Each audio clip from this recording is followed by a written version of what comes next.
प्रधानमंत्री नरेंद्र मोदी पहुंचे उत्तराखंड। सीएम धामी ने देहरादून जौली ग्रांट एयरपोर्ट पर किया स्वागत। देहरादून से केदारनाथ और बद्रीनाथ के लिए रवाना हुए पीएम मोदी।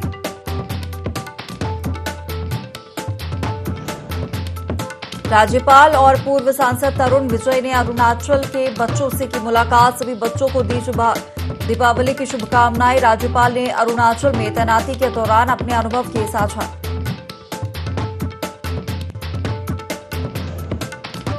यमकेश्वर विधायक की फिर बड़ी मुश्किलें। विधायक को आरोपी बनाने के लिए कोर्ट में याचिका दायर। अधिवक्ता के बयान दर्ज।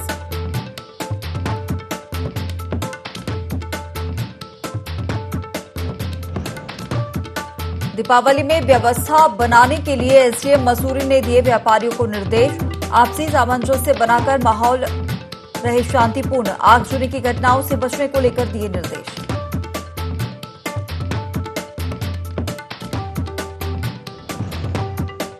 दीपावली पर बॉर्डर पर बड़ी सुरक्षा। जसपुर में चलाया जा रहा है सघन चेकिंग अभियान। अपराध रोकने के लिए हो रही है चेकिंग।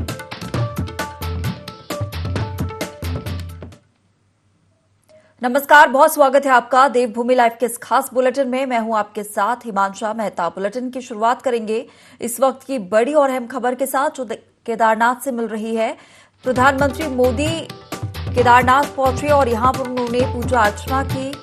रोपवे का शिलान्यास किया। मंदाकिनी नदी आस्था पथ का भी निरीक्षण किया है पीएम मोदी ने। केदारनाथ से बद्रीनाथ के लिए पीएम मोदी अब रवाना हो गए हैं। पूजा अर्चना के बाद निर्माण कार्यों का निरीक्षण यहां करेंगे। उत्तराखंड को 3400 करोड़ की सौगात देंगे। भारत के अंतिम गांव माड़ा में जनता को संबोधित करेंगे। खबर केदारनाथ से आपको बता रहे हैं। प्रधानमंत्री मोदी केदारनाथ पहुंचे। यहां पर उन्होंने पूजा अर्चना की।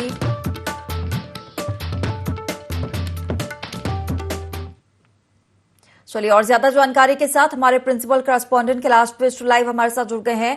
कैलाश, पीएम मोदी केदारनाथ पहुंचे, यहाँ पर उन्होंने पूजा अर्चना की है और मंदाकिनी नदी आस्था पथ का भी निरीक्षण किया है और बद्रीनाथ के लिए भी रवाना हो गए हैं। बिल्कुल, देखिए जो ताजा अपडेट यह है कि अभी जो केदारनाथ से बद्रीनाथ के लिए रवाना हो चुके हैं प्रधानमंत्री नरेंद्र मोदी। सुबह 8 बजे वो देहरादून पहुंचे थे। 8 बजे के बाद सीधा वो हेलीकॉप्टर के जरिए केदारनाथ पहुंचे, जहां पर 8:30 बजे से उनका पूजन का जो कार्यक्रम था वो शुरू हुआ था, जिसमें उत्तराखंड के मुख्यमंत्री पुष्कर सिंह धामी मौजूद थे। जो महामहिम राज्यपाल हैं लेफ्टिनेंट जनरल गुरमीत सिंह वो मौजूद थे। तो यहाँ पर पूजा अर्चना हुई। पूजा अर्चना के बाद जो कार्यक्रम तय किए गए थे उन कार्यक्रमों के तहत ही उनको वहां पर उन कार्यक्रमों को किया गया। जो शिलान्यास होना था रोपवे का, उसका शिलान्यास यहाँ पर किया। उसके बाद जो समाधि स्थल है शंकराचार्य की, उस समाधि स्थल पर वो गए, वहां पर उन्होंने नमन किया। उसके बाद जो निर्माण कार्य हो रहे हैं, जो आस्था पथ की जो आप बात कर रही हैं, उस आस्था पथ का निरीक्षण किया। तो तमाम परिक्रमा करते हुए उन्होंने देखा कि जब पहले वो गए थे तो उन्होंने साफ तौर पर कहा था कि इस तरीके से निर्माण होना चाहिए, निर्माण में कोई तरह की कोताही नहीं बरती जानी चाहिए। जिसको अभी कुछ दिन पहले उन्होंने हिमांशा उन्होंने वर्चुअल रूप से जुड़कर भी उन्होंने देखा था कि किस तरीके से केदारनाथ में काम हो रहा है। क्योंकि पहले प्रस्तावित था उनको दौरा, लेकिन जब बरसात हो रही थी तो बरसात के कारण वो दौरा रद्द हो गया था। तो उन्होंने वर्चुअली रूप से उसको देखा था कि वर्चुअली किस तरीके से उत्तराखंड की सरकार और जो केंद्र की जो एजेंसियां हैं वो वहां पर निर्माण कार्य करवा रही हैं। तो आज उन्होंने देखा है, संतुष्ट हुए। उसके बाद मुख्यमंत्री से उन्होंने बातचीत की, गुफ्तगू की उन्होंने मुख्यमंत्री से, और जाहिर तौर पर यही कहा होगा कि जो निर्माण कार्य हो रहे हैं उन निर्माण कार्यों में तेजी लाए जाए। जिस अनुरूप निर्माण कार्यों को होना है उसी अनुरूप निर्माण कार्यों को करवाया जाए। इसके बाद वो तुरंत बद्रीनाथ के लिए रवाना हो गए और कुछ देर बाद बद्रीनाथ वो पहुंचने वाले हैं। बद्रीनाथ में पूजा अर्चना का उनका कार्यक्रम होगा। पूजा अर्चना के बाद जो यहाँ पर जो निर्माण कार्य है, निर्माण कार्यों का जायजा यहाँ पर वो लेंगे और जायजा लेने के बाद माणा गांव में वो संबोधित करेंगे जनता को। क्योंकि माणा आखिरी गांव है और माणा के लोगों को भी आज बहुत ज्यादा उम्मीद होगी कि प्रधानमंत्री अगर वहां पर आते हैं तो कहीं ना कहीं कोई सौगात वो उत्तराखंड को जरूर देंगे। लेकिन जहां मैं आपको बता दूं कि 3400 करोड़ रुपए की ऐसी योजनाएं हैं, 3400 करोड़ की योजनाओं की सौगात आज उत्तराखंड को मिलने वाली है, खासतौर पर पहाड़ी क्षेत्रों में। और सबसे बड़ी बात, जो निर्माण कार्य जो होना है रोपवे को लेकर, रोपवे अगर बनता है तो यहाँ पर श्रद्धालुओं की जो तादाद है केदारनाथ में वो बढ़े बढ़ेगी और साथ ही जो पर्यटक हैं, पर्यटक भी यहाँ पर बढ़ेंगे, क्योंकि 8 से 9 घंटे की जो दूरी है, 8 से 9 घंटे की दूरी कम हो रही है और महज आधे घंटे में ये दूरी पूरी हो जाएगी। तो ये जो सफर होगा, ये रोमांचक सफर होगा और आने वाले जो तादाद होगी श्रद्धालुओं की, वो बढ़ने जा रही है। हिमांशा। बिल्कुल कैलाश, जब केदारनाथ पहुंचे थे प्रधानमंत्री नरेंद्र मोदी, पूजा अर्चना की कितनी देर वहां पर वो रुके? देखिए, लगभग आधा से पौन घंटा उन्होंने पूजा अर्चना की। बड़ी तफ्तील से उन्होंने आज पूजा अर्चना की है और जाहिर तौर पर पहले भी जब आते थे तो बहुत ही तफ्तील से पूजा अर्चना करते थे। माहौल बहुत शांतिपूर्ण माहौल वहां पर देखा जा रहा था और भीड़ वहां पर नहीं थी, क्योंकि हमने आपको पहले भी बताया था और दर्शकों को भी पहले बताया था कि जब प्रधानमंत्री का कार्यक्रम होता है तो सुरक्षा दृष्टि के मानकों को बहुत पार की नजर से देखा जाता है। बहुत ही अहम ये कार्यक्रम होता है।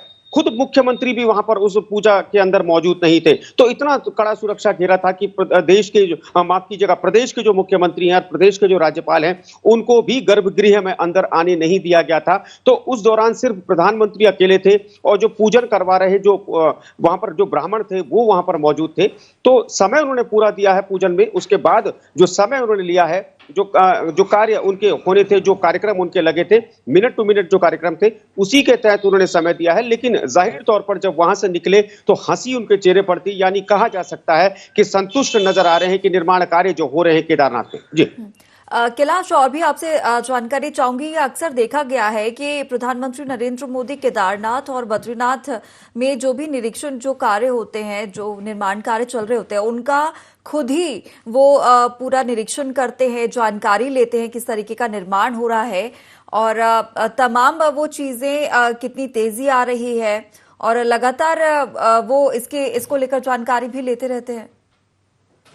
बिल्कुल, देखिए समय समय पर, क्योंकि छठवां दौरा है प्रधानमंत्री नरेंद्र मोदी का उत्तराखंड में आना और ये एक सौभाग्य की बात है किसी भी प्रदेश के लिए, क्योंकि देखिए प्रधानमंत्री का जो कार्यकाल है, माफ कीजिएगा, प्रधानमंत्री का जो समय होता है बहुत कीमती समय होता है और जब भी कहीं जाते हैं, चाहे देश के किसी भी राज्य में जाएं या फिर विदेशों में जाएं, तो बहुत ही प्रोटोकॉल के तहत उनके कार्यक्रम को शेड्यूल किया जाता है। लेकिन ऐसा पहली मर्तबा हो रहा है कि जब किसी राज्य में 6 बार उनका आना हो रहा है, उनके जो कार्यकाल हैं, तो ये अपने आप में एक बहुत बड़ी बात है उत्तराखंड के लिए भी और साथ ही प्रधानमंत्री नरेंद्र मोदी के लिए। लेकिन हाँ, एक चीज और यहां पर समझनी होगी कि केदारनाथ से उनका पहले से ही आध्यात्मिक लगाव रहा है और जब वो मुख्यमंत्री भी नहीं थे गुजरात के, तब से वो केदारनाथ आ रहे हैं और जब प्रधानमंत्री बने तो जाहिर तौर पर उनकी एक पहली प्राथमिकता में था केदारनाथ, क्योंकि प्रधानमंत्री बनने से पहले 2013 में जो आपदा आई थी हिमांशा, उस आपदा में तहस नहस हुआ था केदारखंड में, तो उसके बाद से ही उनकी पहली प्राथमिकता रही है केदारनाथ। इसीलिए समय समय पर केदारनाथ आते रहते हैं,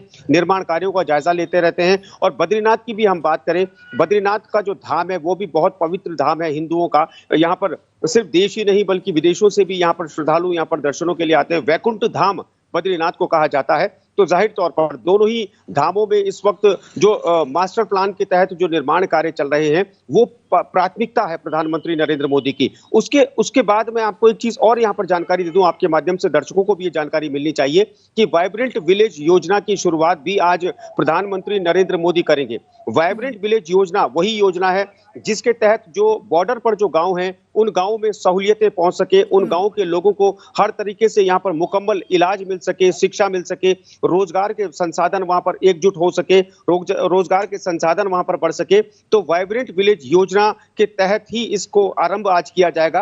क्योंकि उत्तराखंड की हम बात करें हिमांशा, तो उत्तराखंड में कई ऐसे गांव हैं जो गांव और कई ऐसे एरियाज हैं जो चाइना और नेपाल की अंतर्राष्ट्रीय सीमाओं से लगते हुए हैं, जहां से पलायन बहुत ज्यादा यहाँ पर हुआ है।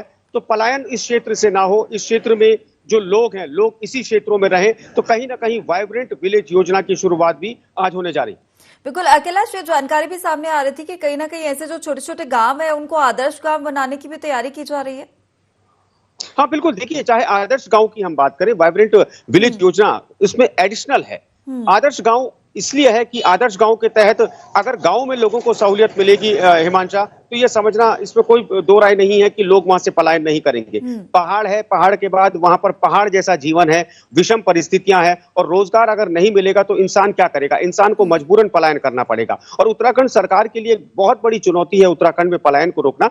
आदर्श गांव तो बनी रहे, लेकिन आदर्श गांव के साथ साथ अगर वाइब्रेंट विलेज योजना को अगर उसमें जोड़ दिया जाए तो इसमें कोई दो राय नहीं कि यहाँ पर जो अतिरिक्त जो सेवाएं देने की बात यहाँ पर केंद्र सरकार कर रही है, उससे सेवाएं मिल पाएंगी लोगों को, क्योंकि ये राज्य की योजना नहीं है हिमांशा, ये केंद्र सरकार की योजना है। और प्रधानमंत्री नरेंद्र मोदी के आने से पहले ही इस योजना को हरी झंडी मिल चुकी थी कि वाइब्रेंट विलेज योजना की शुरुआत की जाएगी, जिसमें अहम कड़ी होगी उत्तराखंड, और उसके बाद जो अन्य जो हिमालय राज्य हैं जिनकी सीमाएं लगती हैं नेपाल से और चीन से, उन तमाम राज्यों में इसकी शुरुआत होगी। लेकिन पहली जो शुरुआत आज होने जा रही है वो उत्तराखंड से होने जा रही है। तो आदर्श ग्राम के साथ साथ अगर वाइब्रेंट विलेज योजना की शुरुआत अगर होती है तो लोगों के साथ साथ फायदा भी होगा, और जो सुरक्षा की दृष्टि से अगर हम इसको देखें, क्योंकि चीन की सीमा है, बिल्कुल कैलाश, यहाँ पर फायदा होगा। और ऐसे में आपको बता दें कि जल्द ही बद्रीनाथ प्रधानमंत्री नरेंद्र मोदी पहुंचेंगे, वहां पर माना गांव में जनता को संबोधित भी करेंगे। हमारे साथ जुड़ने के लिए कैलाश आपका बहुत शुक्रिया। उत्तराखंड के लक्सर में लोक निर्माण विभाग थराली के नए भवन का शिलान्यास विधायक भूपाल राम टमटा ने किया। इस मौके पर अधिशासी अभियंता अजय काला ने बताया कि लोक निर्माण विभाग के दफ्तर 1975 से टीन शेडों में बने हुए हैं, अब उन्हें पक्के भवनों में तब्दील किया जाएगा। बता दें कि कार्यालय भवन के निर्माण के लिए पहले चरण में 25 लाख रुपए स्वीकृत किए गए हैं।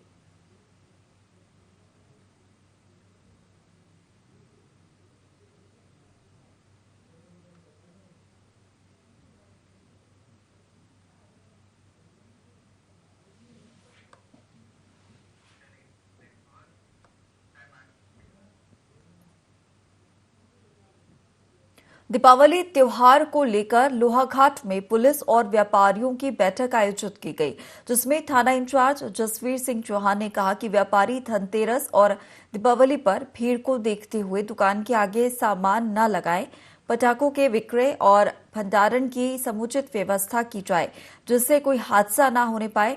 उन्होंने वाहन चालकों से भी वाहनों को पार्क में खड़ा करने को कहा। अगर नियमों का उल्लंघन किया गया तो कार्रवाई की जाएगी।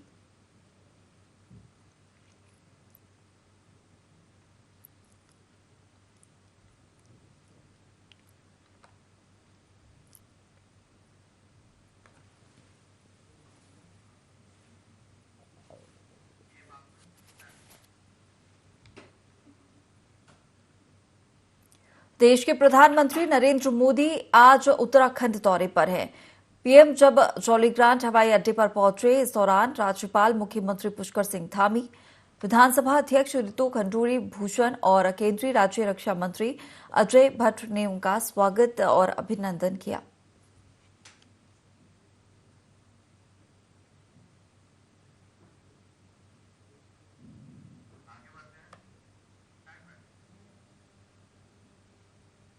हरिद्वार के सिडकुल स्थित omega marketing private limited company में कार्यरत कर्मचारियों ने विभिन्न मांगों को लेकर धरना प्रदर्शन किया। कर्मचारियों का आरोप है कि कंपनी प्रबंधन काफी समय से कर्मचारियों को वेतन नहीं दे रहा है और न ही अन्य कोई सुविधाएं मिल रही हैं। कर्मचारियों ने कहा कि प्रबंधन ने गेट के अंदर कर्मचारियों को कैद कर दिया है और उन्हें कंपनी से बाहर नहीं निकलने दिया जा रहा है। कर्मचारियों ने दीपावली से पहले वेतन देने की मांग की है।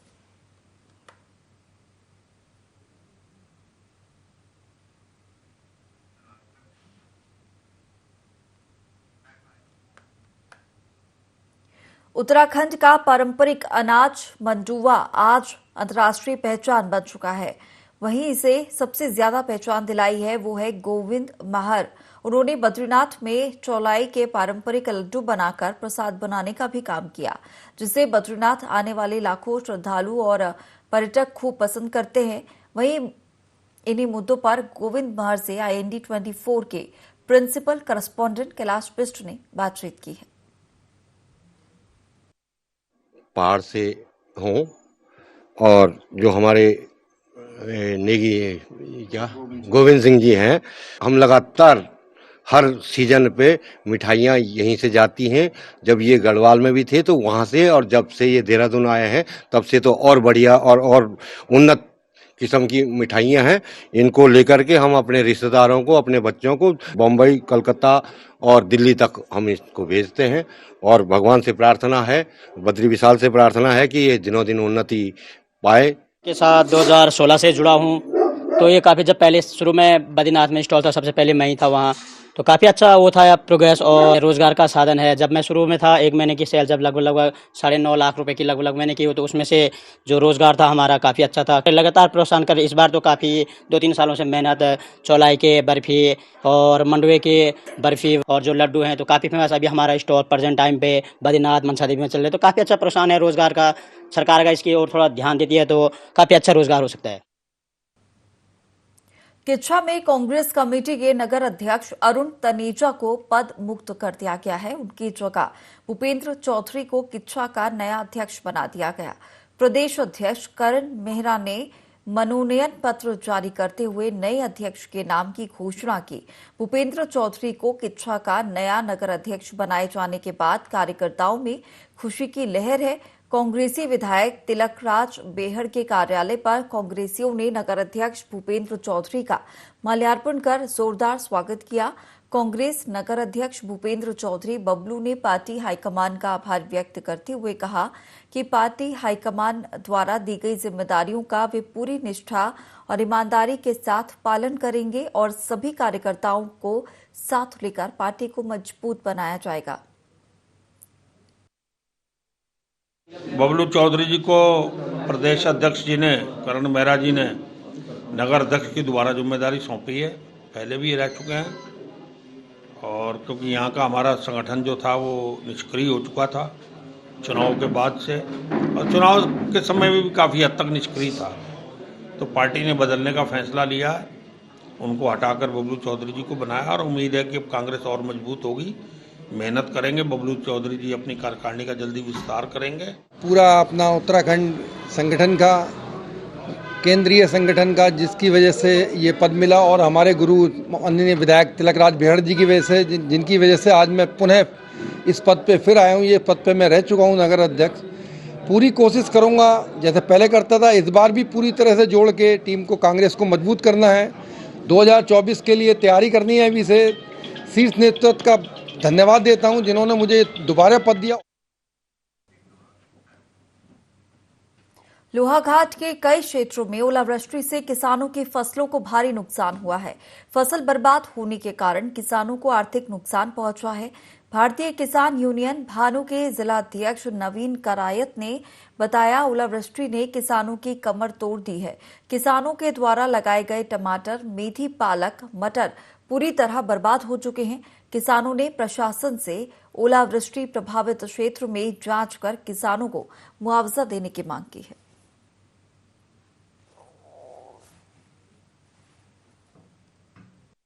जो कल नुकसान हुआ है, बहुत जबरदस्त नुकसान किसानों को हुआ है। हमारी तो सरकार से मांग है कि किसानों को आर्थिक मदद मिले और कर्ज जो हुआ है किसानों के, वो उसकी माफ़ी हो। ये हमारा कहना है। सबसे महत्वपूर्ण मांग तो ये थी कि जांच हो इसकी। पहले जांच का मतलब ये है कि जो किसानों का नुकसान हुआ है उसमें राजस्व विभाग जाए और बैंक के प्रतिनिधि लोग जाए, देखें कितना नुकसान हुआ है, उस हिसाब से इसका आकलन किया जाए। कालाढूंगी के कमोला में दुग्ध उत्पादकों को दिवाली से पहले बोनस मिला। दुग्ध उत्पादक सहकारी समिति ने पूरे साल में सबसे ज्यादा दूध विक्रय करने वाले दुग्ध उत्पादकों को बोनस वितरित किया। दुग्ध सहकारी समिति के अध्यक्ष मुकेश बोरा ने बताया कि उत्तराखंड सरकार ने दुग्ध उत्पादकों के लिए 20 करोड़ की प्रोत्साहन राशि प्रदान की है, जिसमें खास बात ये रही कि 10 करोड़ 35 लाख रुपए केवल नैनीताल के लिए आवंटित हुए, जिसके लिए अध्यक्ष मुकेश बोरा ने मुख्यमंत्री पुष्कर सिंह धामी और दुग्ध मंत्री सौरभ बहुगुणा को नैनीताल की ओर से धन्यवाद दिया है।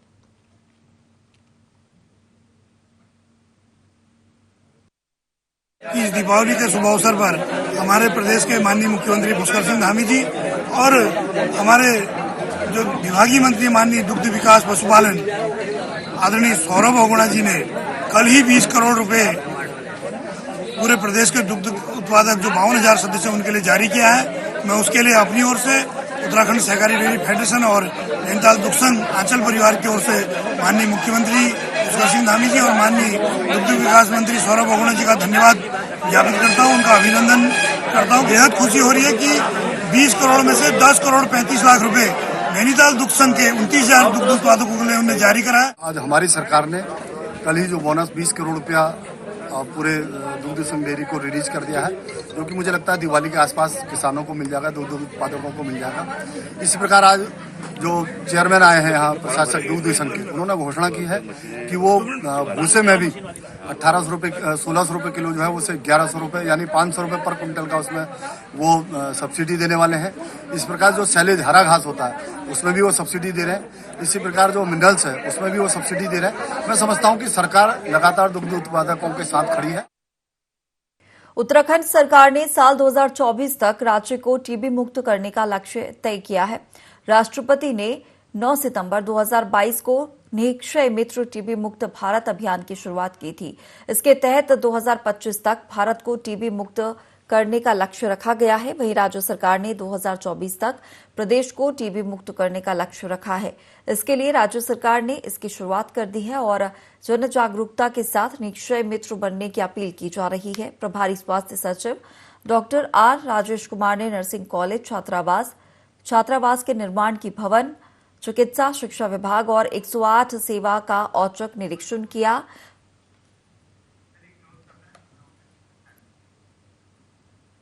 चलिए फिलहाल इस बुलेटिन में इतना ही। आप बने रहिए IND 24 के साथ।